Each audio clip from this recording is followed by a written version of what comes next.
Please make sure that they are. That's the most critical, or on silent. And go on, just for my own amusement, in all senses of the word, who has tweeted? Oh, and you actually folded your arms there, sir, like, don't ask me about tweeting. Not going. Anyone retweeted? Oh, God, and we're talking about, what is it? Oh, look, the digital citizen. Oh, well, there you go. So, just making a point there. Ladies and gentlemen, do come over and join us over here. Don't isolate yourselves. Join. There is no digital divide.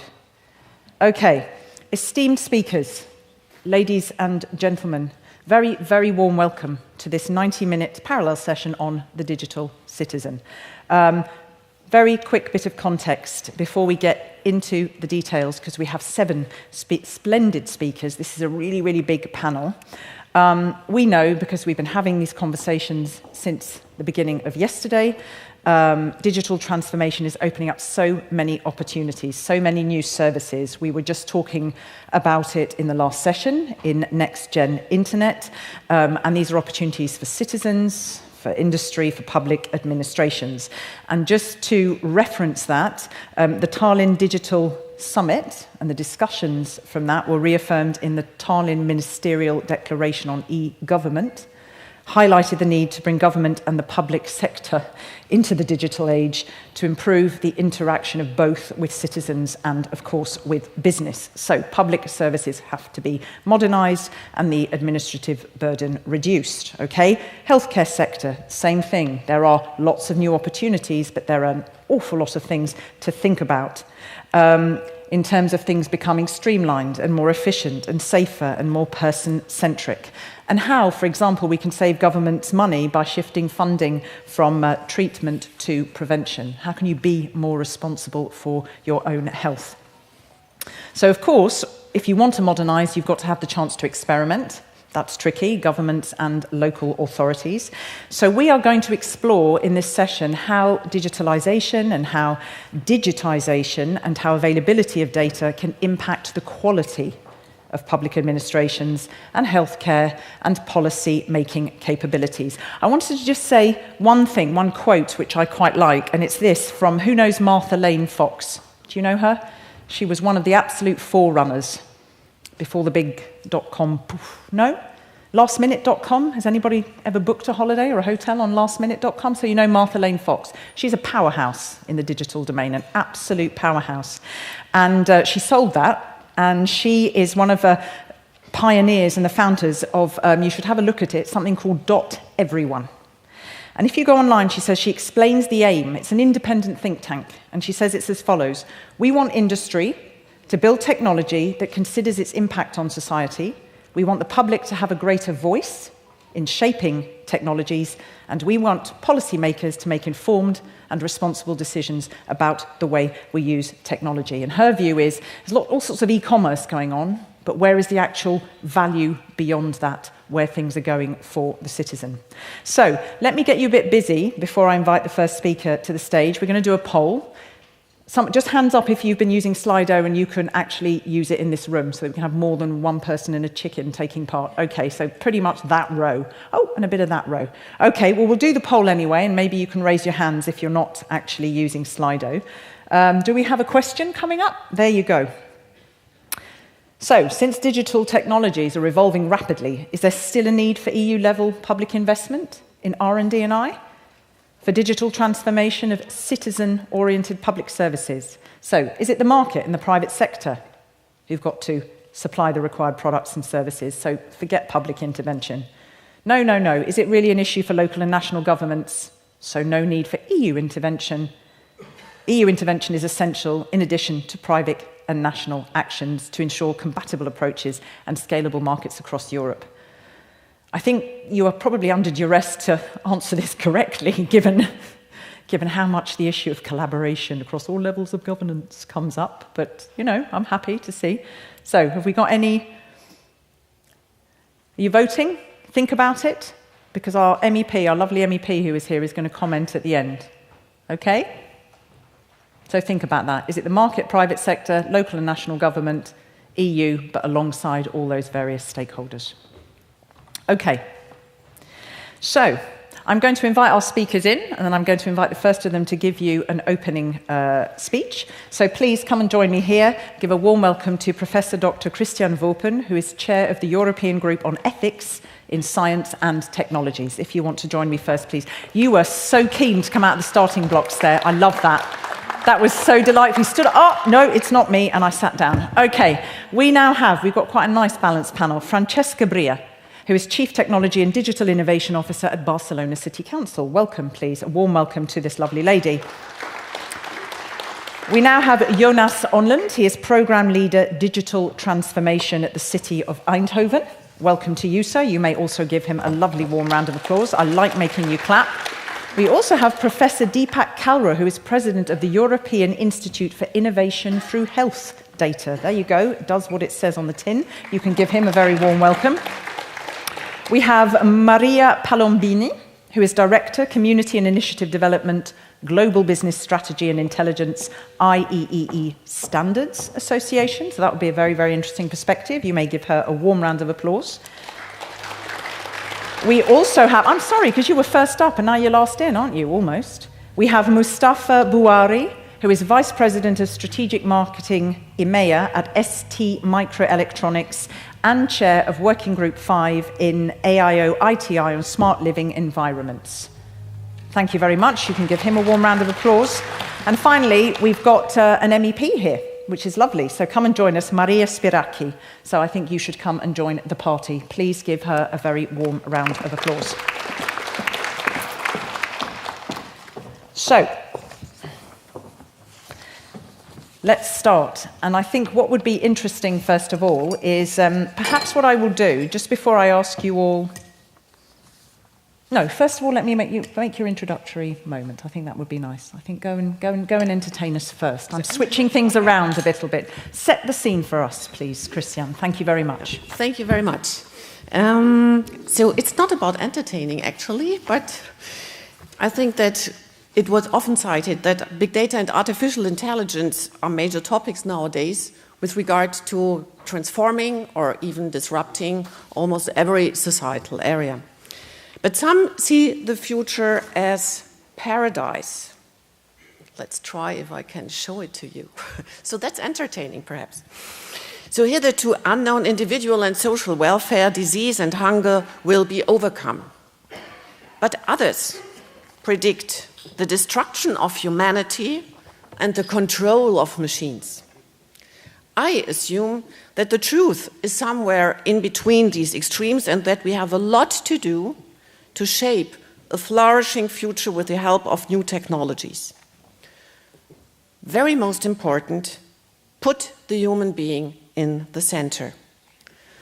For health, this means person-centered care with citizens having access to high-quality health information and healthcare, access to and control of their own health data, cross-border health research and healthcare with cross-border data flow, and learning healthcare systems combining the data or feeding the data from healthcare into research and back to healthcare. For mobility, this means secure and time-saving traveling. For e-government, it means modern and efficient as well as inclusive services with access to services which people didn't have before. Cross-sectional and cross-border collaboration and citizen engagement. For the Internet of Things, it means secure and need-oriented services and products respecting the autonomy and the privacy of the individual. So the European Group on Ethics in Science and New Technologies actually launched a statement in March this year on artificial intelligence, robotics and autonomous systems with 9 principles. So here they are. Of course, I cannot go into detail here, but in 50 or 55 principles you have discussed around hundreds of statements and papers and policy suggestions and proposals. I think those 9 are at the core of everything, and every other principle you hear, you can link to one of those overarching principles. So of course there's human dignity, and putting the citizen in the center means that it is treated as a subject and not merely as a means for economic profit or research interests. Of course, the citizen has to be autonomous. The framework has to guarantee that. The responsibilities have to have aligned with the competencies. We have to be aware of the common welfare and guarantee at the same time justice, equity, and solidarity. Democracy is at the core of our concern, having micro-targeting, personality profiling, fake news, hate speech, and so on. The rule of law and accountability, as well as security especially, and safety in the Internet of Things time, bodily and mental integrity, data protection and privacy. The GDPR is one of a major step worldwide, and sustainability. So a lot of attention is paid to the developments in the US and in China, and a lot of people are concerned that Europe will be left behind. But if we shape a strong European approach of designing and using new technologies based on the values enshrined in the Charter of Fundamental Rights, Europe will be strong, and it can build on the trust of the people, and it will deploy sustainable products, services, and institutions. So my final pledge is to have values as the competitive edge of Europe, and let's go for an AI made in Europe as trademark, then with a digital citizen at the center. Thank you so much. Thank you very, very much. So thank you, and you talked there about, mainly how your vision and the opportunities for citizens from the digital innovation in e-government, and also very specifically in digital health and care. And you said at the end there, there's this fear, and it's come up a lot, comparison with other countries, competitiveness, how do we stay the leader, where are we strong, where are we not? And there's lots of actually positive comments from people too in that. So just because you brought it up and because I bypassed you, I do think it's helpful to come to you to frame this a little bit and say the obvious question: how are we going to ensure, in literally a couple of words, how do we ensure that the EU leads and doesn't follow? Because there are some big words there. There's a hell of a lot to think about. Security, safety, solidarity, sustainability, dignity. So everything. So you may go wherever you like. Come here, please do. Absolutely. Please do. And while you're there, if it's all right, because I don't know if that's something that could be helpful, we've also talked a lot about, there are some things that we can think about, we see what's coming, but we certainly can't predict everything. So in a Europe where it can be a little bit slow, not very reactive, not very sexy, how do we ensure that in ensuring we don't get left behind, we can take all these visionary approaches with us? Well, one step at a time. Okay. Starting with, thank you very much for having me here. Starting with a report of reference coming from the European Commission, maybe you all know here. Sorry, Doug. But 2 weeks ago, the Commission published the 2018 e-government benchmark report. It is a very, very important report concerning the progression in the fields that we have. We can see a progression in the fields of user centricity, of mobile friendlessly, or of public services, of course. But we have enough room to improve. Starting with cross-border mobility. We have to start using our services abroad. First, the citizens, because allow me to give you 2 numbers. Available online services for businesses abroad is 72, but for citizens is only 59. So, we can see that, above all, we are working in silos. We are not trying to integrate the system. We have a fragmented system. And of course, we have to increase the level of transparency. According to my opinion, transparency is the key issue for trust of the citizen. Otherwise, we will have a low adoption on behalf of the end users. And that's why I insist that it is extremely important to get closer to the citizen and start explaining to them that now we politicians, we are not in charge. Frankly speaking, I strongly believe that power is shifting from the state to non-state actors, from the establishment institutions to the loose networks. And it is important for all of us to understand that the society is changing, the government approach is changing as well. There is a decentralization of power.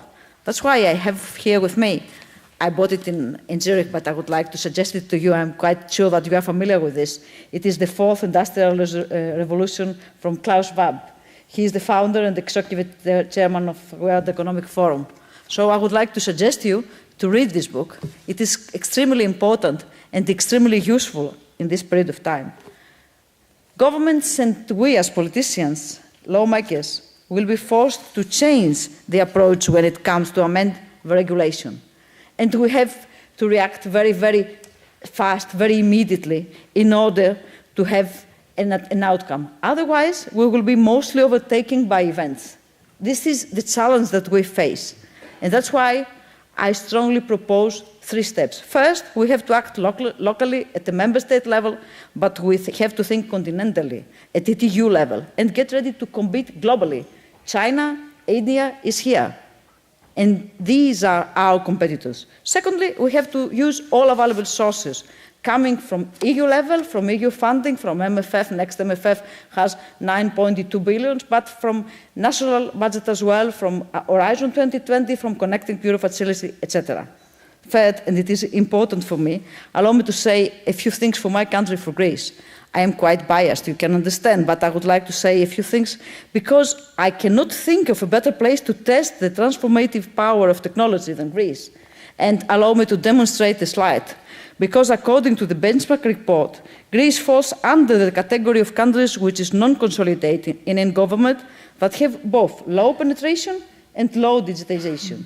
This is, according to my opinion, but I think that you can see a great opportunity, it creates a great opportunity only for improvement on both categories, because Greece has a very high-skilled workforce, especially in ICT, and offers a competitive investment environment, at least in terms of operational cost. We have an affordable labor cost, as we already know. Well, it is my first answer to your question. Okay. Well, you can split it. That's okay. Yes? Yeah, I think yes? so. Okay. Yeah, join us. But yes, I think so. That would be good, because I'm kind of running this a little bit like a game show, because we have such a huge panel. So come, take a seat, and I will come back to you. Thank you very much. And I think the thing that, because I'm always, and yes, be very careful, please. What I do take is I hear that in different sectors I moderate. I suppose it'd be interesting to hear if the rest of the panel thinks that power is shifting, that we're not in charge. Certainly hearing that in the domain of where social innovation is going. So it'd be interesting to hear all of your opinions on that. So we heard that opening specifically in the field of e-government and digital health and care. And I'm going to ask, let's hear what Deepak has to say about this. The same question goes to you. So please, sir, if you can, from your seat or here, what are the main opportunities for citizens? Asking me to answer your question? I am. I'm saying, what are the main opportunities for citizens? That's the question I'm asking you. Yes, right. So you may wish to go there. Right. Am I to give my slides first? You are. Okay. That's then I will get it. Absolutely. I hope that they will be. I hope they will be linked to that. But let's Excellent. see. Oh, they will absolutely. And will. just make sure that's at the right level for you, sir. Right. Please. Jolly Thank good. you. There Thank you you go. very much. Can you hang on? Just because it's a bit game showy. Okay. Can we hang on a sec? Can we make sure we have the timer, because I think it will help them. Okay. So I need the timer. There but you go, actually sir. you need the slides. So let's see if they turn up in a moment or two. Anyway, good afternoon, and thanks very much. I'm speaking very much from a health perspective. So although the digital citizen is a very broad scope, my focus is health, health and care. And I think if I click that, excellent. So we are accumulating increasing volumes of health data coming from traditional sources like electronic health records and disease registries. But as you can see from this slide and the builds on this slide, there is going to be a progressive shift towards more and more data being accumulated by citizens themselves, by individuals who are either collecting their own data or being able to access their own data and become the hub of their health information resource. The question for us really is, where do we go with that opportunity space? And that's what I'd like to present to you. Where does the digital citizen open up new opportunities?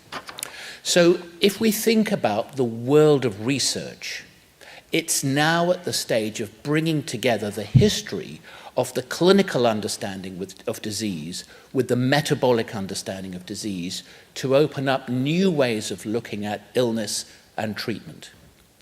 But we also have the opposite side of our story, that health systems have finite capacity and capability, that individuals are not biological entities on their own, they have feelings and thoughts and preferences.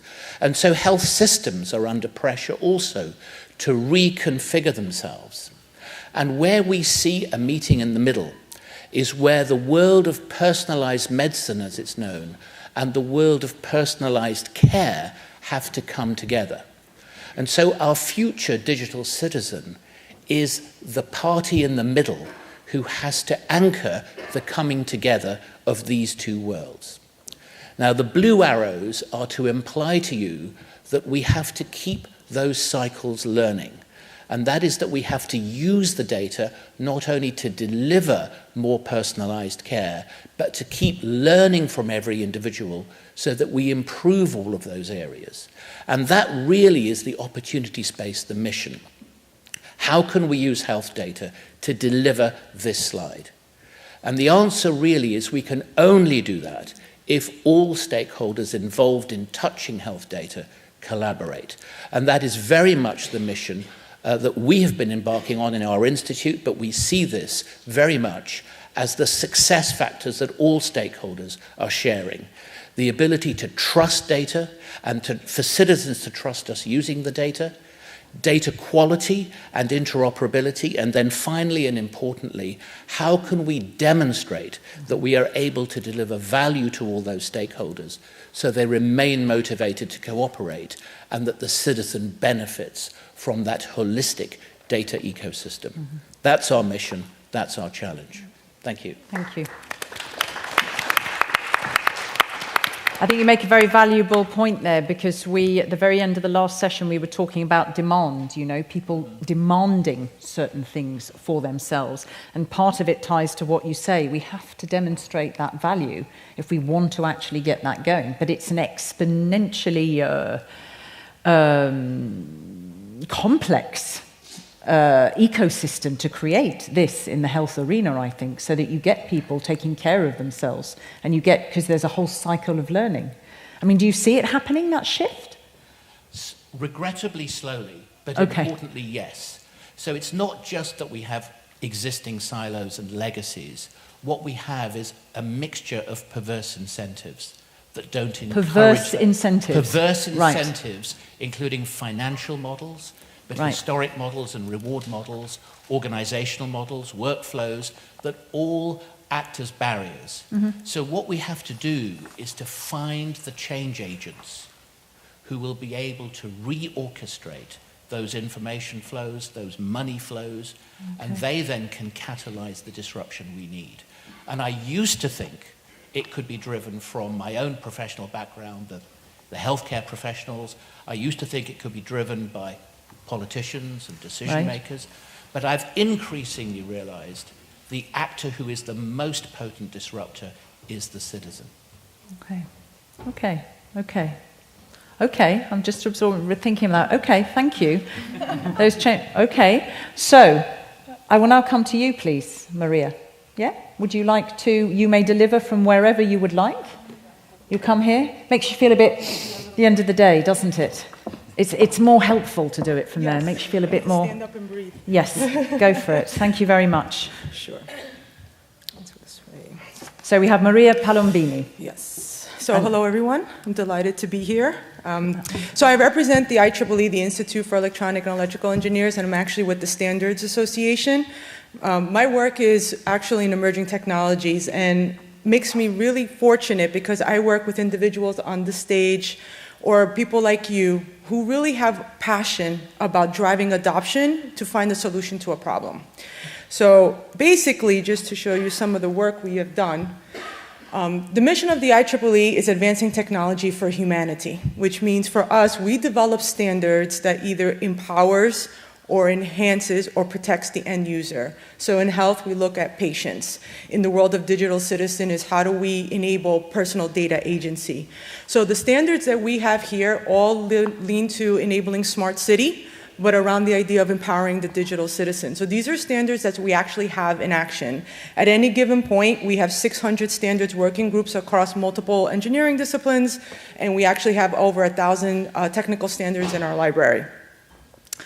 But most of my work is in life science.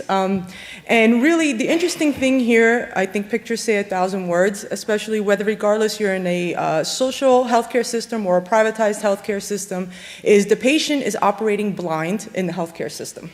Right? It's besides the chaos, or what I like to call the data swamp of health data, right? We have a problem where we are telling patients to manage their health care, right?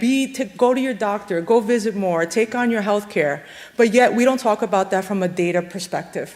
We're not telling them own your data, right? Who is better incentivized than a patient to manage their data, to make sure that information's going from specialist to hospital to lab? We don't really talk about that, and it's really, really important because the lack of handling of data does have, unfortunately, consequences of death. People die from mistakes like that, a simple mishandling of data.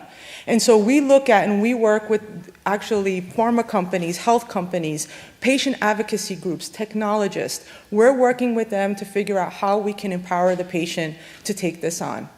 And ultimately, where we would like to get to, with a happy face, and it's not me, by the way, is how do we create a system where the data is being shared, right? And we enable not only to feed it into the system, right, for better clinical research or for precision medicine, and the reason why I have it as a question mark, because I think until we unlock the silos of data, we really don't know what precision medicine might look like. That's my opinion, of course.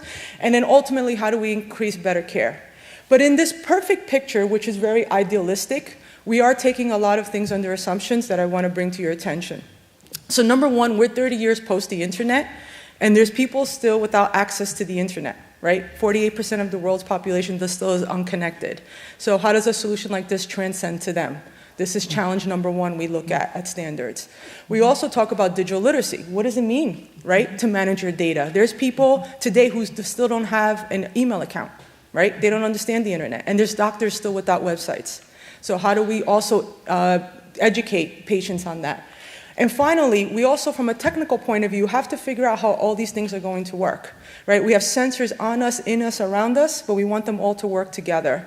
So this is the work that we do at the IEEE SA. I'm very passionate because I tap the passion of others when I talk about this, and I channel it, I think. But if all our programs, I want to tell all of you, are open and inclusive, and if you're interested, we could talk about it later to become part of the work that we do. Thank you. Thank you very much. Thank you. And again, big words. They're actually words that the EU has got in a few of the campaigns they're running at the moment. Empowers, enhances, protects. But I mean, really compelling statistic there. 48% of the world population not connected to the internet, and it's absolutely critical in the domains that we're talking about here. That's a very sobering statistic there. So I'm now going to move, I think I'm being a little bit, I think to Francesca, if I may. Sure. Francesca Bria from Barcelona City Council. Let's have your opening statement, please. Thank you. Thank you. So there is no digital revolution without a democratic revolution. And because we do have a lack of trust in the system, which is mainly a crisis of political representation, we need to start from redefining the relationship between citizens and government and make sure that we can have governments that are more open, more transparent, and more collaborative. So I will show you in my little time what we're doing in Barcelona to do that and really create a digital democracy from the ground up, where we devolve more power to the citizens and make them involved in the decision-making process. So we created an ethical standards for digital transformation. It's an ethical digital policy framework or toolkit. It's a free software platform, so every city can reuse it. You can slow down. I will even give you 35 more seconds. Go for it. Otherwise, they'll miss everything you say and they won't thank me for it. But you pressure me to be fast. No, I'm not. You're good. I can be very fast. No, okay. Even if you take a minute more, they need to hear what you're saying. So we have an ethical digital policy toolkit.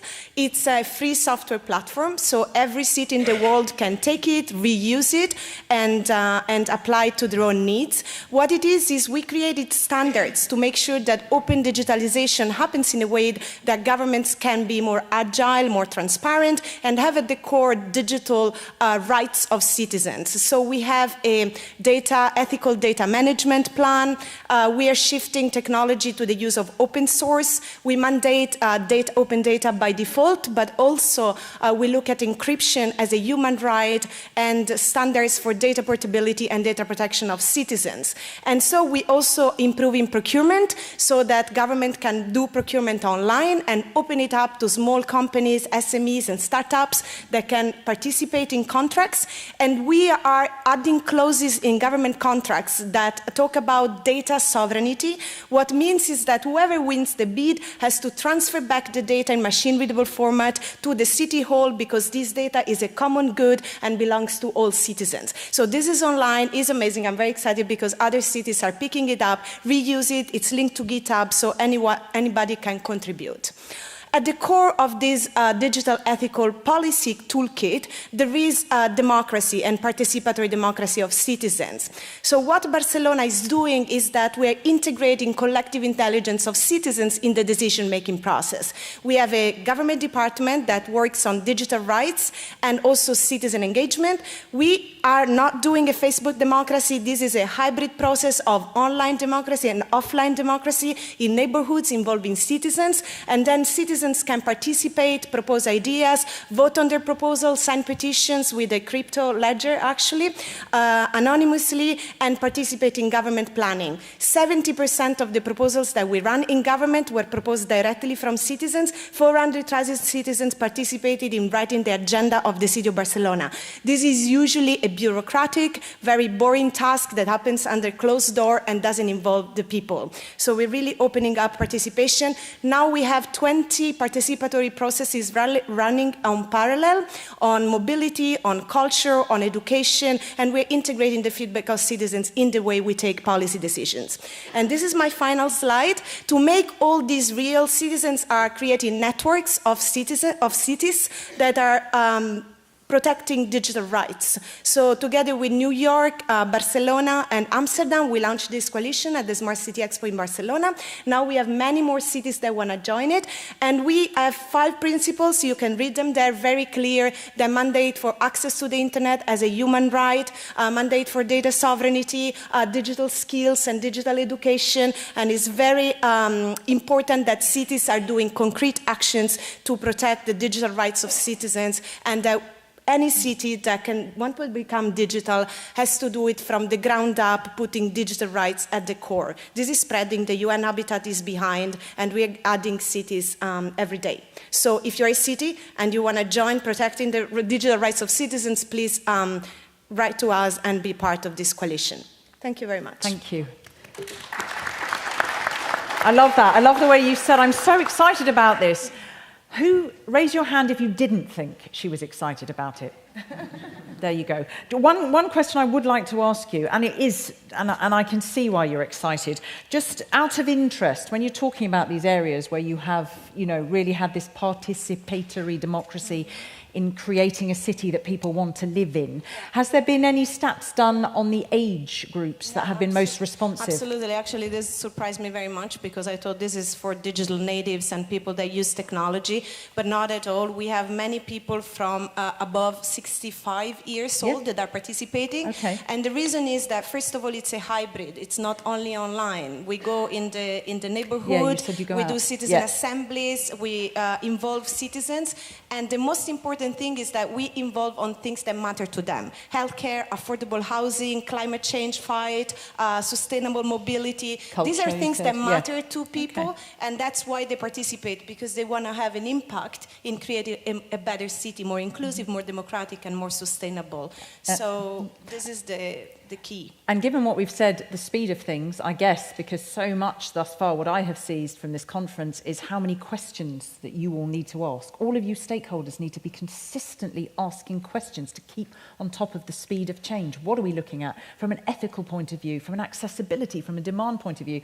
So I guess when we're talking ethical standards, it's going to be the same for you, because the faster things go, the more careful you need to be, and you need to be on top of those standards, on don't top, you? but I think the important thing is that the standards are not a top-down process. Actually, we collaborate with a lot of standard bodies, but this is also about policy making, and it should happen in a democratic and accountable way.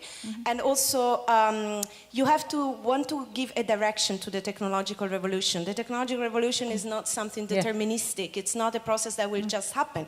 It's about what kind of cities we want to live in, what kind of government we want, what social and economic model we want, and we can do it if we define ethical digital framework or standards, as also they're doing on AI, and we make sure that the technological revolution serves the many, all of us. Absolutely, I mean, and inclusive. I think, and again, you do echo what the CEO of Digital Europe was saying at the beginning. We need to figure out what we want, state it. What's our intent? What do we want? Yes, please take a.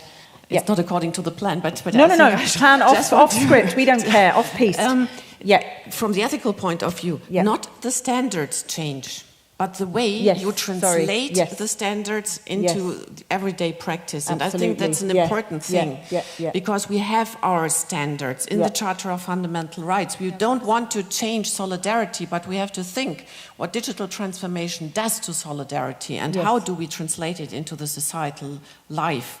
And so transparency, of course, is a great example, because transparency is not a value in itself. If you're transparent and nobody understands, transparency just brings nothing. So it has to be explainable, it has to be explicable, and so on. And that's why I stressed that the principles and the standards remain the same, and everything under this has to relate to them. Thank you very much. Absolutely, yes. Very well explained. So, and very important to clarify that. So let's go from Barcelona to Eindhoven. Be interesting to see. There's a comparison there. Jonas Onland, a digital transformation. Off you go. The time is yours, sir. I'm very curious to see how you're doing things in your neck of the woods. Thank you very much. Thank you. Working in Eindhoven is like a candy store. The ecosystem is vibrant with the industry, technical university, so all the technology is there. The big question is how. Within that city, in the city, we closely work together with our national government, and we really need them. We're also part of the Urban Agenda, the Digital Transition Partnership, and what we're seeing, we see a lot of cities and a lot of challenges that we as cities face are a bit similar. So it's almost like human behavior, basically. And the question is how to become future-proof in an era of digital disruption, basically, with all these new technologies. And we see three main problems occur almost in every city. One, of course, the digital disruption. So that's the last 3 days, what you see, what is upon us, it's huge. The second part is the art of implementation. New discoveries aren't innovations until you apply them. So how are we going to cope with that? And one of the things I really see also on a national level, that we have the not invented by me syndrome. So everybody's reinventing the wheel. So let's learn from each other and have impact. And maybe the biggest challenge is, I just got it off, my bad. Is this problem. If you looking at the Netherlands, we have like 5,000 institutions, billions a year on IT investment, almost 750,000 people working in government, thousands of products. I couldn't even count how many. And a lot of times people say the citizen is lost, but that's not the case. We are lost, not the citizens. So we need to adjust and to adapt and make it human-centered. And the question is how to do that. So what's the problem? In my opinion, there's no problem. It's just the way we organize it. It needs a different perspective. We need to look at it from a different perspective and start over again. To have impact, not only in the Netherlands, but look at it from a broader perspective for all European citizens. So what we did, we started at our moonshot, and we thought, okay, what's the purpose where we want to go? Not from a technical perspective, but from the perspective of a human. And we looked, of course, at the Talent Declaration on e-government. And one of the things, if you translate it into human language instead of principles, we came to a few sentences. You can, where and wherever you want, take care of the things in your life. By your phone, it's in your pocket. So why can't we make it human-centered? You decide to share your data with. It's really important. It's the other way around. It's not the right to be forgotten. It's the right to have always insight in your information. It should be plug and play. It's inclusive, so it's easy for other cities to join. So the example of Barcelona is perfect. Why should we build building blocks that are already there? And if you use that technology, then people get time again to live their life and have real contact. But it's challenging, so for us, there are a few steps that you really need to take, and we're in the middle of the process, and I must say it's really tough. How to become future-proof.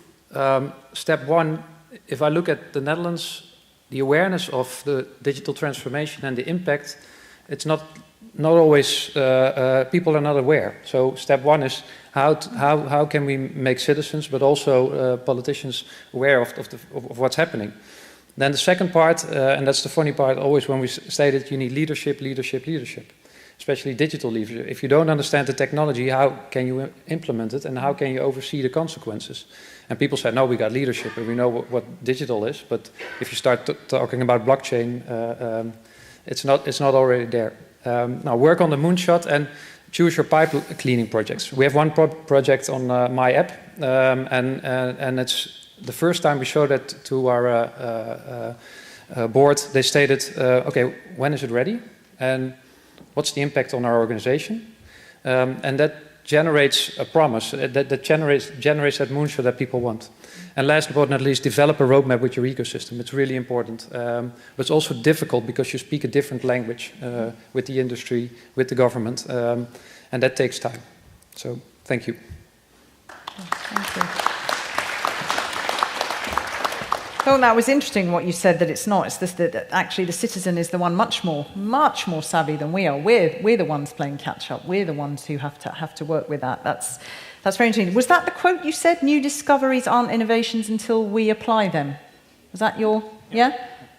Yeah. Okay. Great. No, so you mean your quote? What you? Yeah, that was a nice. Yeah, that was the quote. We when we visited Stanford, that's one of their quotes in the US.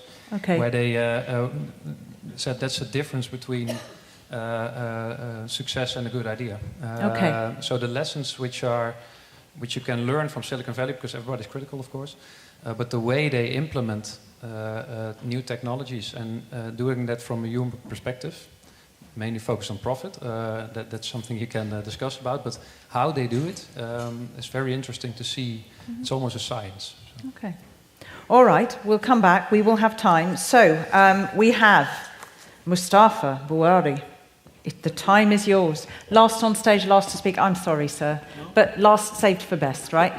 You can give him a nice round of applause, please, just to make him feel warm and fuzzy. Thank you very much. Thank you, Katrina. I have a small story to tell and a small message to pass, both possibly replying to one question, which is how we can take up the challenges raised by the digital citizen and turn them into opportunities.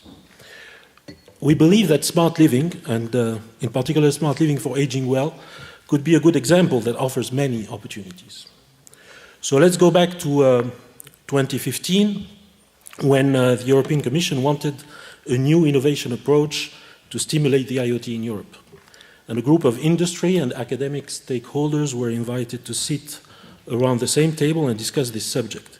That was the start of the Alliance for Internet of Things Innovation, the AOTI, and since then it became an independent structure, hopefully an alliance listened to and consulted. So back to 2015, IoT members, organized in relevant working groups, published a set of recommendation reports to support the European calls for large-scale pilots, covering a significant range of verticals, including the smart living environment for aging well. We all agree there are more and more social and economic implications of an aging population in Europe, and we need to find ways to face the challenges related to the aging well and try to turn them into opportunities. So we had the privilege, together with my fellow colleagues from the Work Group 5, a group that is looking in its technology chapter at how IoT can support elderly people in staying active, independent, and out of institutional care settings. We had the privilege to compile the recommendation for the Smart Living LSP project. And after the call process, ActiveAge project was born, and today this project is in progress of being deployed in 9 sites within 7 European countries. And it will last until 2020. We expect it to be sustainable. We expect it to support job creation.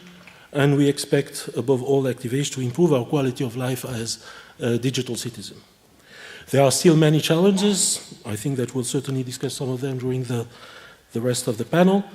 And before I finish my introduction, just wanted to pass a message.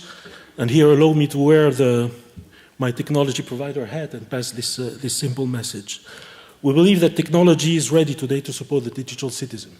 And just from the hardware standpoint, when you see that the connected object rely on the same 5 components, because it needs to sense, to process, to connect, to do it preferably in security and with the least power consumption possible, especially with the connected devices on battery, these 5 functionalities are served by components that do not vary that much from one use case another and from one vertical another. So this is, for us as technology provider, a great opportunity to scale up, because even though at the beginning the volumes are small for every single use case, the fact that they are served by almost the same type of hardware technology is a scale-up opportunity that is great for us. So it does not constitute, according to me, an obstacle to the deployment of the appropriate services.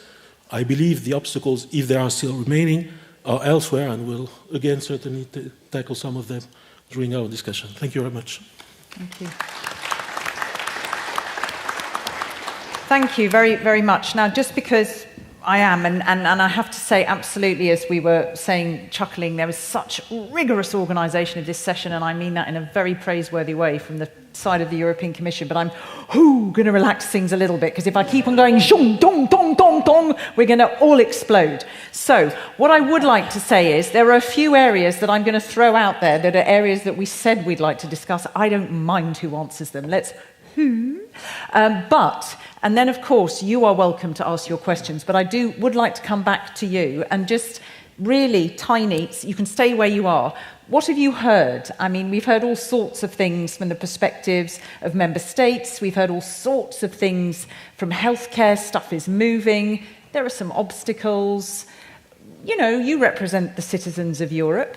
Do you think we're serving them well at the moment from the European framework being visionary point of view? Or where would you like to see a little bit more done? Well, we are all Europeans, but we are not perfect. And I suppose that we have to work together. It is important. Yes, a little bit closer. Well, we are all Europeans, we are not perfect, but I'm quite sure that we are all agreeing in this room that we have to work together, we have to work jointly at the EU level, at the member state level. But allow me to say a few things on this issue, because I think that we are having to overcome a lot of obstacles, starting with motivating ecosystems in regions and cities. It is important because we are a mature market. We are not an emerging market, and we have to motivate regions and cities in order to innovate. And I would like to give you some 5 examples. We have here Barcelona, but we have also to know that there is a catalogue coming from innovation charity of Nesta, based in the UK, and it includes 5 cities. These are New York, London, Helsinki, Barcelona, and Amsterdam. And these cities are sharing three elements, 3 parameters that I would like to mention.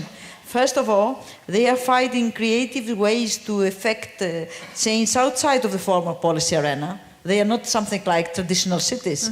Secondly, they are being open by default. And third, they are acting more than like entrepreneurs than bureaucrats. And this is important to know. We have to give the power to the people to go ahead to this digital period, for me. Okay, they're acting more like entrepreneurs than bureaucrats, you said. Okay, I like that. So let me just sort of come back on a couple of issues that I heard that I think are important. One of them was scale up. You know, what are the challenges to scale up, particularly perhaps in in the area of e-health, e-government. That's interesting. How do we overcome barriers generally?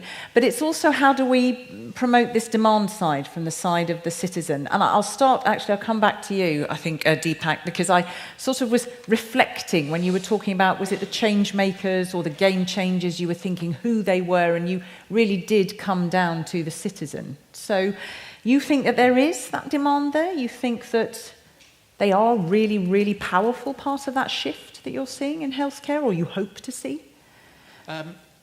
I think effectively what I'm really keen on is bottom-up change. One of the privileges I've had is to work across multiple I've been able to work across multiple stakeholder groups over my career, but increasing numbers in recent years.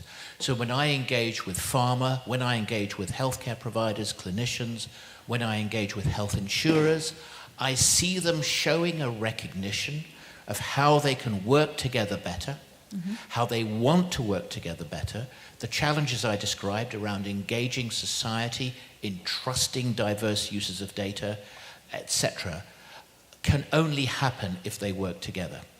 But they are inside large organizations that are treacle-like in change.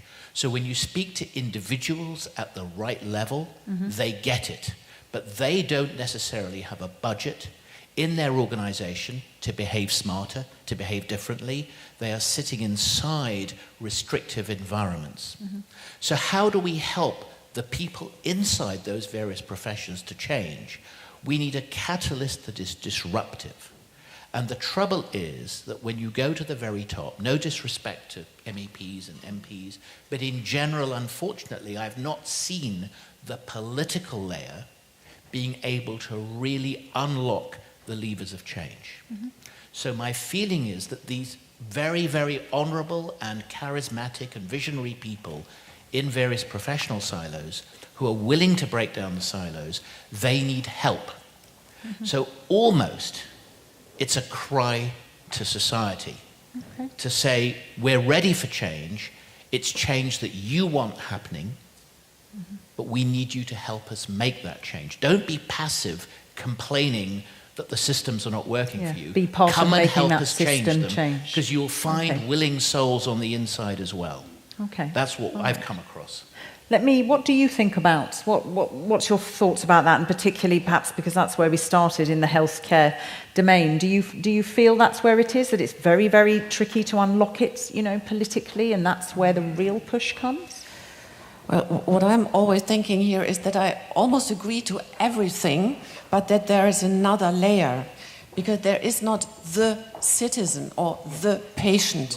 We have very informed ones, building platforms like the patients like me are doing research, citizen science, being active, taking care of their own health and their own health data and so on, building up individual health records and so on. But there are also a lot of people going into the hospital, being ill, and they don't want to be empowered. They want to be advised. They want to tell me, please, doctor, what shall I do? And they don't take care of anything, what we are talking about here on the panel. And there are a lot of people out there thinking and feeling this way and perceiving healthcare this way. So there are those political silos and professional silos, but that's another level than the citizen. So there have to be different translational steps. And let me just finish with saying that I see 4 translational steps. The one is from research to the bedside. The second one from the bedside to healthcare and intersectional healthcare. And the third one from healthcare to society. And then all the way back. From society back to healthcare services, to the bedside, and to research as well. Because society should say what is their priority to do research. Is it really our interest to spend billions and billions of money into genomics? Or shall we spend money on epigenomics, metabolomics, psychiatry as well? So there is kind of an imbalance, and there are hype research areas out there, and we are forgetting some areas which are very, very important for the human and societal living as well. Okay, thank you. Yes, if it's, again, I'll try and keep the response, try and keep the snappiness here, but go for it, so, yes. Punchline was, I fully agree with you, and I do remember my time as an inner-city general practitioner. There were patients who wanted to engage in discussing how their care should go, and others who said, Dr. Cowrie, you know best.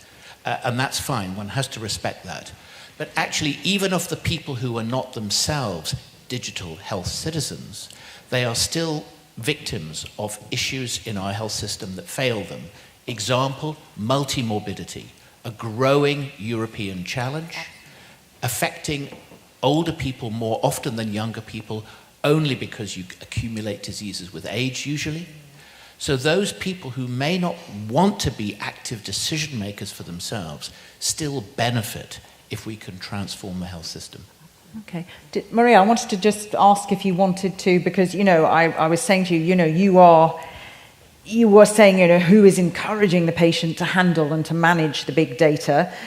This is all about protecting them, empowering them through standards. What's your thoughts about how empowered do they want to be? Where does the responsibility fall? So a basic question here, does everybody know who is Dr. Google? Right? How many people you have an ailment and run to Google? Or someone in your family who doesn't know how to use the internet goes, do you know what that means? And you go to the internet and say what that means. So patients, whether they realize or don't realize, want to take control of their health care, right? Now, whether Google's a good example where you should do that is another question. But when we really talk about this, I think what I really look at is patients with rare diseases, right? Yeah. Here is a group of people who are, no pun intended, dying for access to a clinical trial, to a cure, right? And because they can't be found or can't find the trial, and they have their data with them, you will see them walking with binders in their hands, and they're full of comorbidities, which people don't even know how to make the connection. This is where, when we look at empowering patients, this is an opportunity of a lifetime for them. And whether you use blockchain or hashgraph or whatever is out there, the technology in itself is not that, I don't want to say complicated, but I don't want to dismiss it. It's what it's compelling us to change and think about. We're really talking about revolutionizing a system that has been built to put the patient at the end of the spectrum. Now we're talking about putting them in the center. And that's going to break a lot of people's revenue model. So the question when we say, you know, what's going to incentivize or what's the hurt point? I think it's when we start talking about changing people's revenue models. The reality is that private businesses or public businesses, whatever it is, have made money from from proprietarizing other people's data. And it's happened, right, in many different ways, but we're going to try to change that. And the idea is not to disintermediate them. It's just to disintermediate a bad behavior.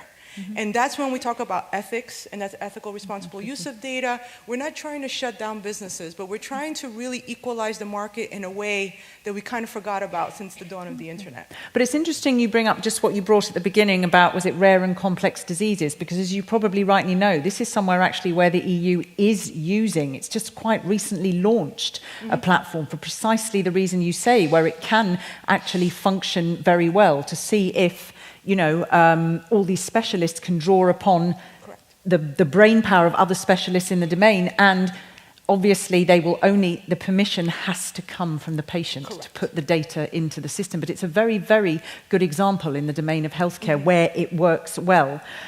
Just to come away a little bit from healthcare, if I'm trying to pick up some of these key words, this issue of, I'd like to go for scale up, and again, maybe looking on the government side, perhaps from you, where the challenges are for that. Yeah. So, yeah, I believe if you make the statement that digital citizen, you have, of course, citizen, but you have digital. Yeah. And digital is supposedly supported by technology. So the first obstacles to scale up can come also for technology. So I said in my introductory statement that technology is ready, but it's still very fragmented. And this fragmentation of solutions can frighten a little bit the decision makers and the end users. So also it's our job as technology provider to evangelize, to explain, to educate, and to explain the fact that this fragmentation is also an opportunity, even though at midterm it will consolidate. But imagine a hospital that needs to locate oxygen cylinders in medical rooms, to choose between Bluetooth or Wi-Fi or long range or cellular connectivity. Of course, he will be advised by some equipment manufacturers, but this is today quite an obstacle, and observe it in the day-to-day job. The other point is that technology and digital and digitization has a cost. And there is a problem of proof of value. Today, a lot of use cases exist already, and we want to push for their digitization. We need to prove that there will be a value to do this. A lot of hospitals are very keen to do proof of concepts. Okay, we will try with maybe a limited budget to implement this digitalization, but when it comes to large scale, then we don't have the budget, and I have no evidence of value. So we need also to bring the proof of value as a first point before explaining how it can be supported by technology. Can I come to you? Is there anything in that you would echo in terms of the challenges that you might find or the obstacles from a city point of view? Yeah. Yes, absolutely. First Jonas and then please Francesca. Absolutely.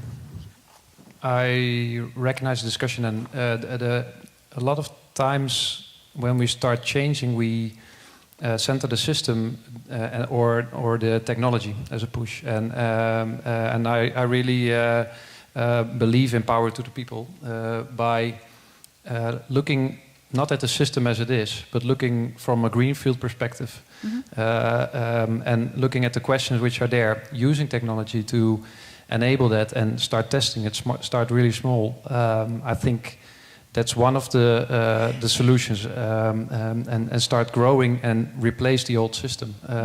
I'm not sure, it's become so complex now.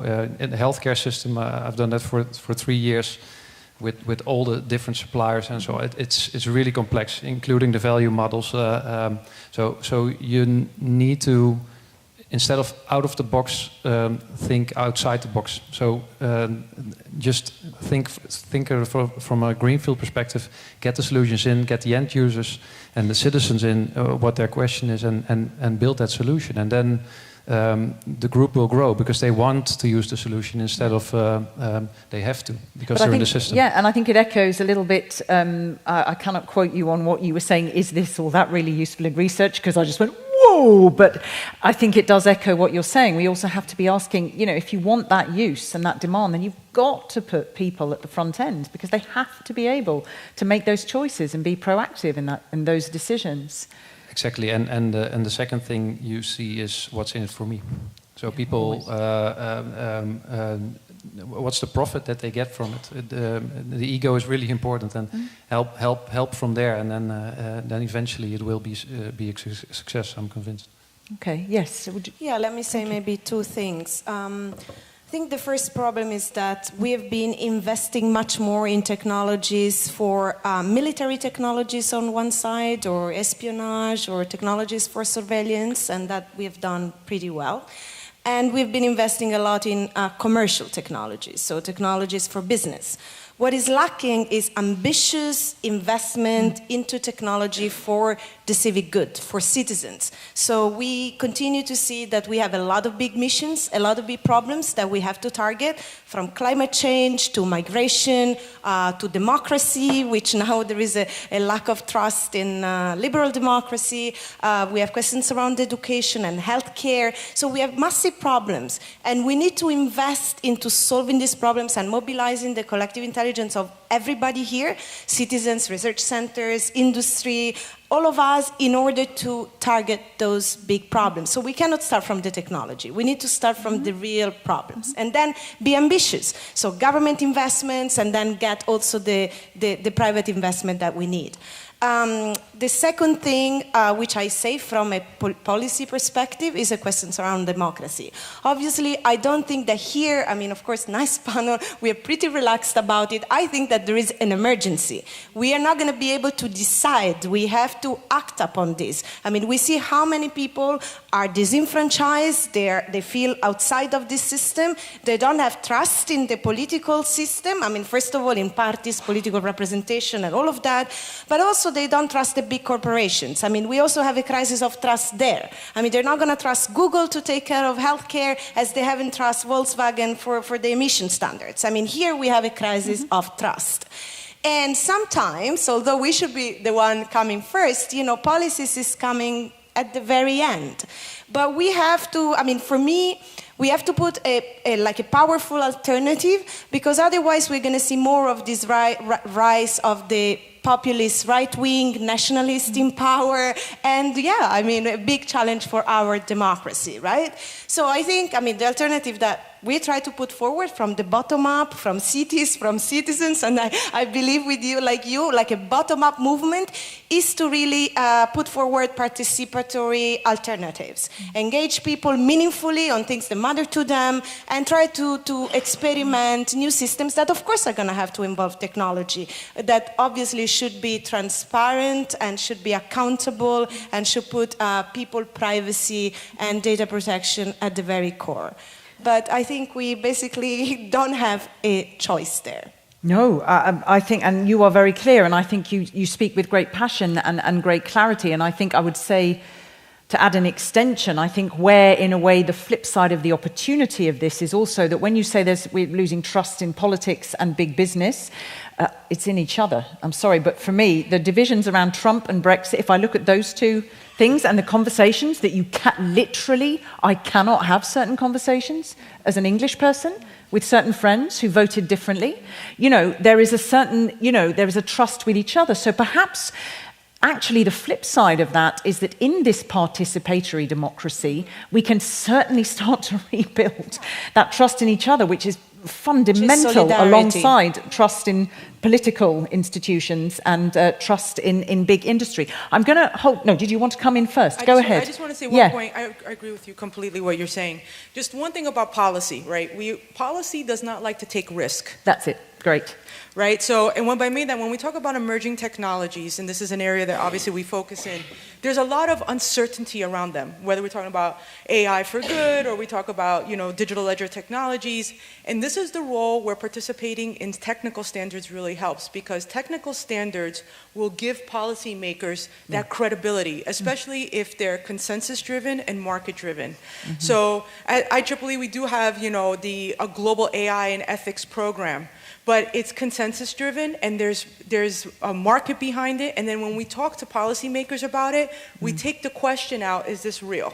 And this is really important for people who are very passionate about seeing this come through, right? And I think we want policy to but we also need the industry to sort of help policy along, even if it's from the back door. And this is how and I think technical standards is an area, empowering citizens is an area, but I think it's like we said before, I don't think there's one silver bullet here that's going to fix everything. I think it's a very collaborative approach, and we have to open the doors to everybody. But I think, but you echo what, again, Cecilia from Digital Europe was saying on the previous panel about industry literally almost hand-holding policymakers sometimes. You can't expect them to know everything. You need to get in there. So, you know, I'm very into the concrete. When we all say, let's collaborate, what do we actually mean? They need to physically get into the same room, and these conversations need to be happening. That's absolutely critical. Let's just park it for a minute. I don't know if we've got anything on Slido, or if anybody wants to ask a question or make a comment with a raised hand, because it's a lovely small room, and we do have that possibility. Does anybody... Yeah, there's a gentleman there. Let's start with you, sir. Thank you very much. Nice and concise, and please obviously say who you are.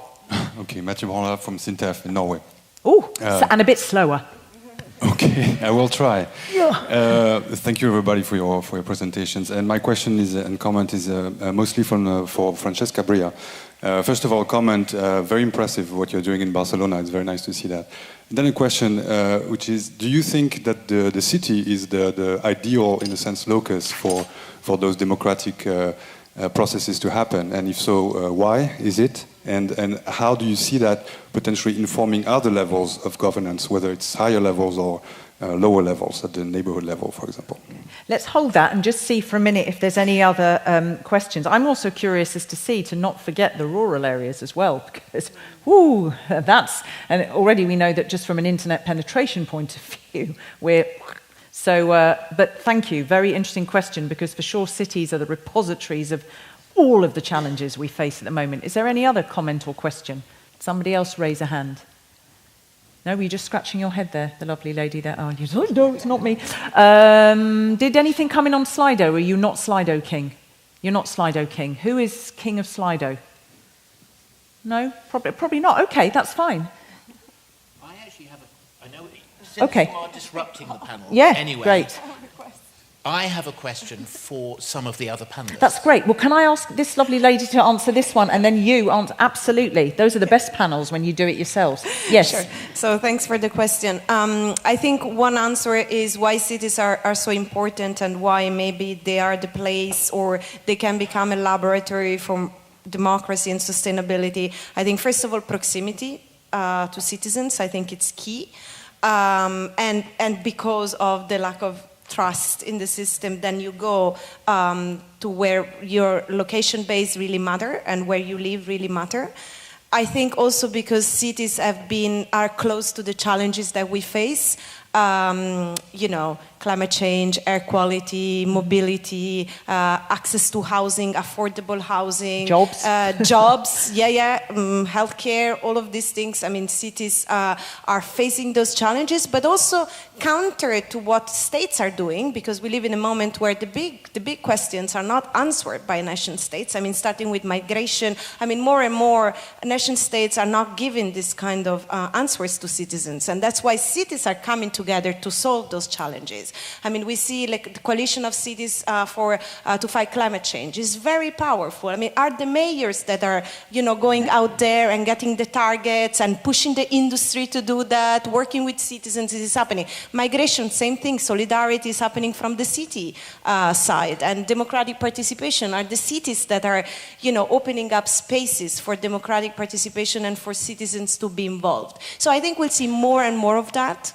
And also, let me say that this can only happen if cities, and in like mayors, of course, but also all the city governments, put themselves into question. I mean, the problem I hear all the time, how can we stimulate the demand, citizens can participate? Actually, I mean, at least in Barcelona, in Catalonia, citizens are very active, but not only there. I mean, citizens are participating a lot, and also they have a lot of the answers to their problems. They know what kind of neighborhood they want. They have the solidarity-based approach to many of the issues. The problem is actually the system. We are resisting a lot. It's not accountable. It's not transparent. I mean, we are putting all the data of how we spend the budget online. You can go there, you can check our salaries, how we spend the budget, what are the priorities. We inform, but also we debate, because then citizens have to understand and interpret this data, and only then they can participate. So it's all a process that I think it requires a lot of political will, and also strength. I mean, you want to have to do it, allocate resources to that, take it seriously. So political participation, it just doesn't happen like that. You have to take it seriously and put it at the core of your policy agenda. More cities are doing that, and I think it's a space to definitely look at. And then, yeah, working with member states and scale this up. But I think this is more of a bottom-up approach. Okay. All right. Did you want to say anything else from the city point of view? No? So go ahead with your question. Thank you. My question is to the city folk on the panel, if I could put it that way. To the city folk. So this is an ICT conference, but in my experience, success, the critical success factors are almost always human factors. Now, when it comes to the digital empowerment of patients in healthcare, one of the real challenges that I see is that it changes the nature of professionalism. It changes the nature of expertise, because patients then become, ideally, partners in cooperative decision-making. But that does challenge people who have been brought up, trained, and lived a lot of their professional life as the expert. For sure. And we certainly see healthcare struggling in that. That's a pain point for, I think, healthcare. The empowered patient is slightly welcomed, but slightly feared. Now, both of these two cities have given me the feeling that they have really embraced their public and brought them into decision-making. So the classical decision-makers have had to listen to these other experts. They have empowered. Please, how did you do it? Can healthcare learn from you, is my question. You want to give an idea, Jonas? Yeah? one of the examples that we have is Eindhoven is the city of light. When we had to procure basically the light, we did that in a co-creational session. So instead of asking for light, we started a project co-creating it with on 7 spots within the city. To look at the impact of light on the daily life and combining those networks and bringing citizens together, talking about the possibilities of light and what you, by organizing this progress with facilitating this process, basically not organizing it and doing that with a technical university, with the suppliers that eventually one of them was Philips. Start working on that, we created a diversity in the group. Creating diversity is one of the first steps, I think, organizing small events to getting that going. And I fully agree that people really know what they want, they know what their problems are. But then the challenge starts, because then the companies also are organized in a traditional way. So by starting the other way around, you get it going, but that doesn't mean it's an easy path, and we're still in the middle of the process. Yeah. Just a few words, yeah? And then I'm going to slightly shift direction. Yes, go. Yeah, very quickly. Well, I think actually the healthcare sector is where we also trying to learn from, because in particular, I think, well, in my work, what we are doing with data, we're doing a lot around the participatory governance of data, because we are trying to create awareness of the importance to unlock public value out of data, but putting, you know, encryption, privacy, and data protection at the core of the system. And not many, I mean, the citizen now, you know, this is public debate, they want to avoid manipulation of data and so on, but they are not exposed to this kind of debate. So we're doing a lot of governance, like democratic governance of data, where we involve citizens, we do workshops, focus groups, and we are also creating an infrastructure distributed for data management. But then, of course, we are learning a lot from the healthcare sector, because the type of data are much more sensitive, and you have a broad community with different level of expertise and different type of user needs and so on. So we are also learning, and I think what we're experimenting now, for instance, around sensor data or around participatory democracy data, could be also applied to the healthcare. But I wanted to say just an example about the kind of governance. I think governance is key. How do we do it? For instance, one example is Barcelona has a very ambitious plan to close off, we closed off 16 districts to traffic to fight climate change and improve the air quality. So now the cars can only get around the district, is called super blocks, and basically they cannot enter these blocks, and inside we are growing green space and liberating citizen space to have new activities. So this is a very radical measure. If you start closing districts to city, you change the traffic habits, you change residents' habits, you affect the life of many citizens. So how we've done it is involving urban planners, designers, residents, the business of the areas themselves. It was a conflictual process, so again, it is not easy, it's not something frictionless. You have also to be able to expose to criticism, but different interests. That's democracy. How it works, that exactly. Is, friction so is. you have to accept that, but then there you really reconciling this kind of different level of expertise and opening up to citizens as experts as well, and then having this kind of solution. Sometimes the mayor has to be, okay, this is the future and we want to get there together, and maybe the short-term profit is not the answer, but it's going to be the long-term benefit. So so this kind of processes, I think that can be what you can learn from. And you say, just to let you know, so I have another question for you, I have a question coming in from the gentleman on the floor, and I want to come back to the MEP. We've got 10 minutes, so you're going to be nice and concise, ladies and gentlemen, but I think I was going to say something I think just to go back to what you just said, and was it you who's transparency at the beginning? Or was it you who also made a comment on transparency? Yes, you replied on transparency. Well, it doesn't mean anything unless...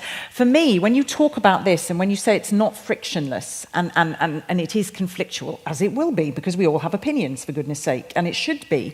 What I think when I think of the word transparency, and when people say, oh, we need to communicate more, it's not just about talking more, because as we know, we listen more today to reply rather than to understand. Mine is more interesting. We're not really talking to each other in the right way, which would be to say, like the mayor finally, guys, I'm doing this because I've heard you all, and I know some of you are going to be a bit pissed off when we do this, but I'm going to tell you the reason why we're doing this. And you might find, you know, that a year down the line, actually, you're quite on side with this. So for me, transparency is to be having a more intelligent level of not just telling somebody what's happening, but telling it in a way that makes them feel not disappointed when they don't get what they want. I think that's absolutely key. Can I just turn to the gentleman here, if you can kindly... and then I'm going to ask you a little bit, because I didn't, and it was a question for you, Mustapha, all about, just to come back to the Internet of Things and take it a little bit back into the healthcare with the sensors in things. I'm quite interested on how that might work. But yes, sir, thank you. I am Marco Alfano from Dublin City University, and in line of what you were just saying, for me, transparency is important, but there is also information, and they are not the same thing. Yeah. Because transparency means that you have, okay, you're accountable, you provide data, maybe you provide data in open format, so open data is very important. But I think the most important point, and I'm glad that the two cities are doing this, is informing the citizens, because they are the main actors of a changing. But the question, how do you inform? Because then they have a choice. They can make two, for example, to be empowered or no, but they should have the choice they must know that there is an alternative. They must know there are other possibilities. Technology is already there, will improve with the time sooner or later. Is not the most important. Is that citizens must know that they have a choice. So the question is, okay, how can you inform, can you make sure that almost everybody will know about the new possibilities? Okay, you're going to clear, just because I don't want to make it totally city-centric, if there's something new to add to what you said, but literally a sentence or two on that, because you said you go out to people. I mean, I'm in the informing perspective, but seriously, 3 sentences, guys, if I'm okay to insist. You need to use multiple channels. So, not only digital is absolutely wrong. I think the digital for us is to give more opportunities to people and then visualize the problem, prioritize things, but you need to go to the neighborhoods. So I think space is very important, because you need to be reaching people of different age, different gender, different race, and different socioeconomic backgrounds. And you've got different levels of time. Yeah. Some of this about whether or not you want to be empowered is how much bloody time you think you have, if you don't mind me saying. I mean, part of it simply is that. Yes, sir. What would you respond? I think it's. I fully agree. Use the maximum of the communication channels you have, and we also ask some ethical questions on safety, for example, and what we're doing with the technology, and publish it in the paper. And the interesting thing, there are not always a lot of reactions on that. So the citizen doesn't exist, and you need to do the maximum what you can. And I fully believe that organizing it in the neighborhood in a physical way is one of the best ways. So I will pick up from, because I'm going to come to you at the end, because I'd like to ask, if there are any other barriers and obstacles in this exchange between citizens and digital that we haven't touched on. So if you can reflect on that.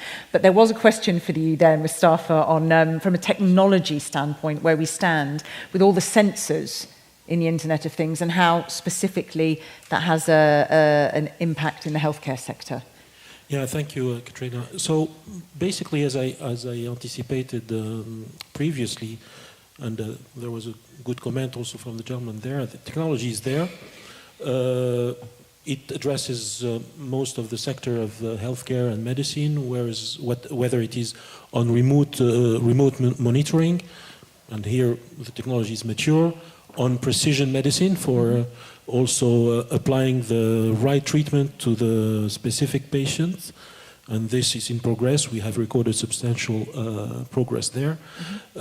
Artificial intelligence to support decisions and diagnoses. Here also it is in progress with good substantial results. And finally, the privacy and integrity of data. Technology is there. Just think about your credit card or your SIM card. It's the same technology that is applied to the connected objects and to the sensors. We lack here some regulation. I think that the European Commission and also the European Parliament is working on this Cybersecurity Act to regulate a little bit security in Europe. So, to make it short, technology is there. The obstacles are elsewhere, I believe. We talked about proof of value. I think acceptance, especially for elderly people, is very important. We need to help them with user-friendly, smart services that are not intrusive, that are not frightening them. And this is also our job as technology provider, to make it very seamless.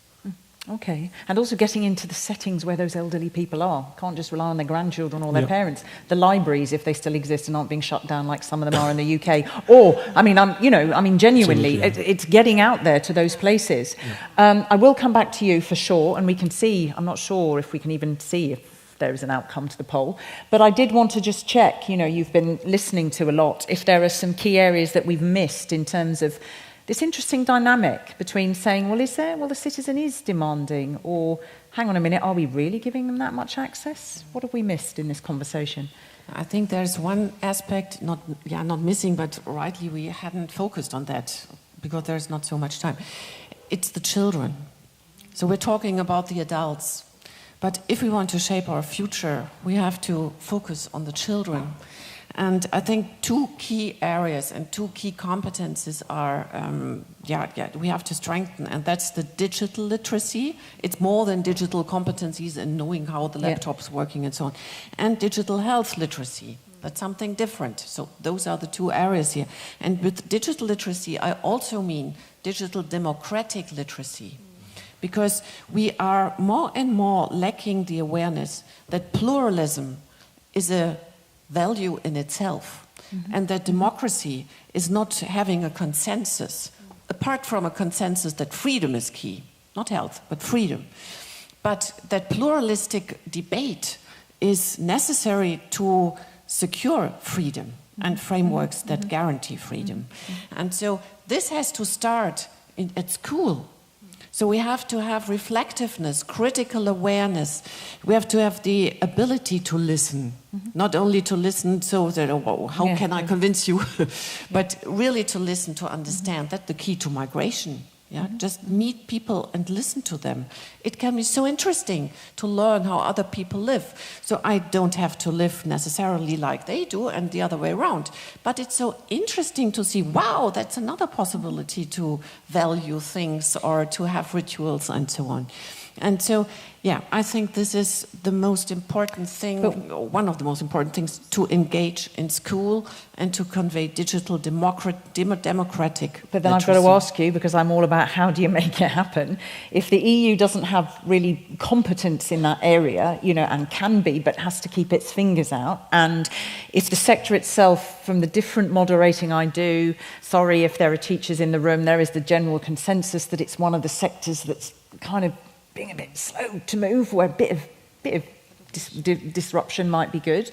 Then I would say, okay, well then it's the parents who've got to help the kids with that, but not all of them are empowered to do it. So how do we get the schools to even get that in their curricula and understand how important it is? It's all of us who are responsible for that, to raise awareness, but Europe can have best practices. They can have models, they can have projects in Horizon 2020, so there are a lot of entrance points where Europe can contribute to that apart from your regulatory frameworks. But the irony of that is this is the Europe that doesn't get out there often enough for people to understand what is being done to them and why it has an added value. But that's a whole other conversation over a beer. There is also a shift. Again, I think cities are again doing a lot here. For instance, we do run program on STEAM, which is science, technology, engineering, mathematics, and the arts, which is a very important digital humanities because you need critical thinking and you need to have a broader approach. So I totally agree. It's not just learning how to code. It's really more pedagogical and democratic literacy that you said.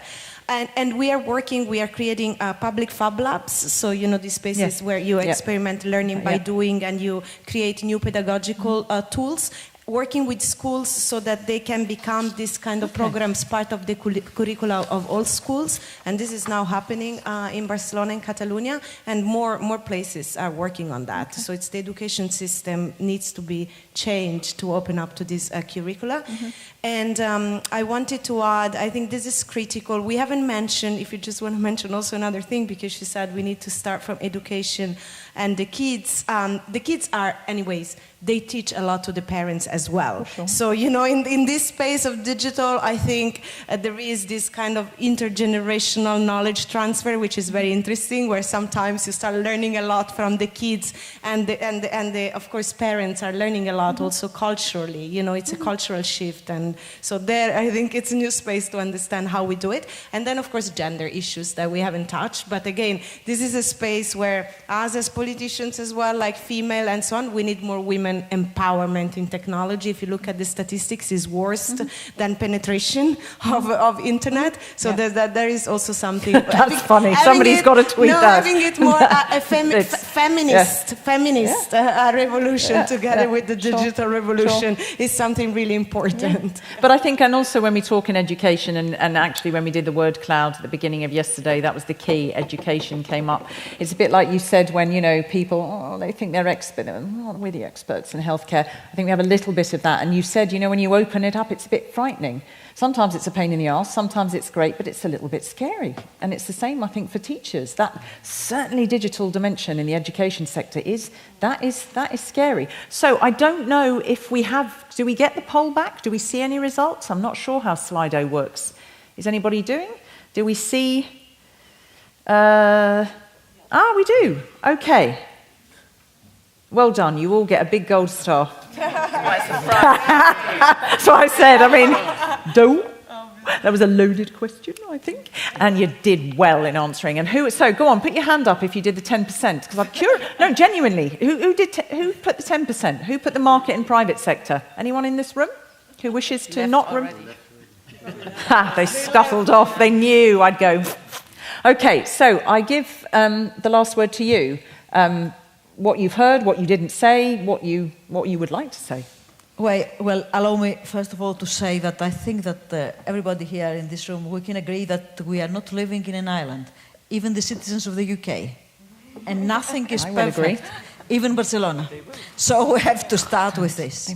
We have to understand that we need a global approach, and we need an EU approach in order to address the issues that we have already mentioned. Starting with EU level, EU is not just funding. MFF 2029 is, as I have already mentioned, 9.2 billion only for digital agenda.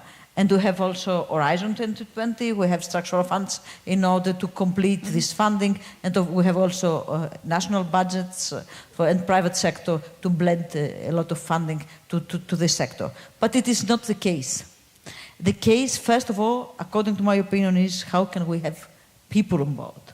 How can we finally convince people that they are secure, that they can use data, that they can provide data, and they can finally trust the situation that the fourth digital revolution is providing? This is the case for me, and that's why I'm fully in favor of campaigns for raising awareness in order to exchange views with the people. Secondly, I think that we have to have at the institutional level and the EU member states level, at the local level, a more human approach, a more value approach, in order to explain to the people that it's not something that it's out of control. It is something that it's people creating, and it is something that finally creates, it finally leads to our common destiny. Robotic globe is not something that will be imposed to our lives, to our society. So we have to combine, first of all, the contextual intelligence, the knowledge, the mind. Secondly, the emotional intelligence, our feelings. Third, the inspired intelligence, our soul. And of course, we have to be fit, we have to be calm. And then we have to address the challenges. Let's start discussing with the people, with our kids, in schools, in our institutions, And of course, let's approach this kind of challenges at a global level. I insist, and I would like to conclude with this, that the EU must act as an entity in order to secure this kind of new challenges. This is, for me, the main issue. Thank you very much. Thank you. Thank you very much. Thank you for those words. I think also, I mean, from my point of view, and we've covered, I'm not going to do a particular big, well, just to say, I think one of the key things that comes out for me is there really is this push and this pull.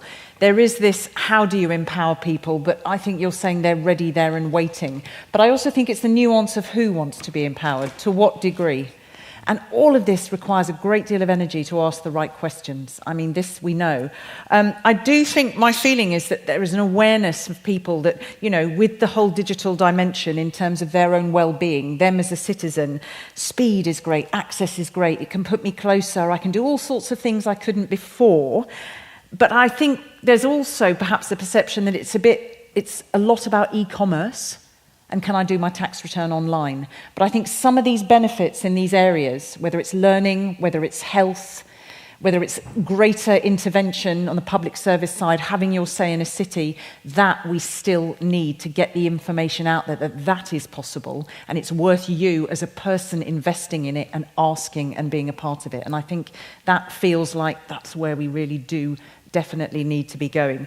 But EU stories are great. We need to get more out there. It ain't just about the funding. So I thank you very, very much. Did you learn something in this session? Hands up if you take something away. If these good people really made you think. Good. I'm so, so glad. So, you know me. Tweet something to the wider community. We had some great, great quotes in there. Could you give my lovely, lovely speakers of the hardest slot of the day a very warm round of applause, please? Thank you.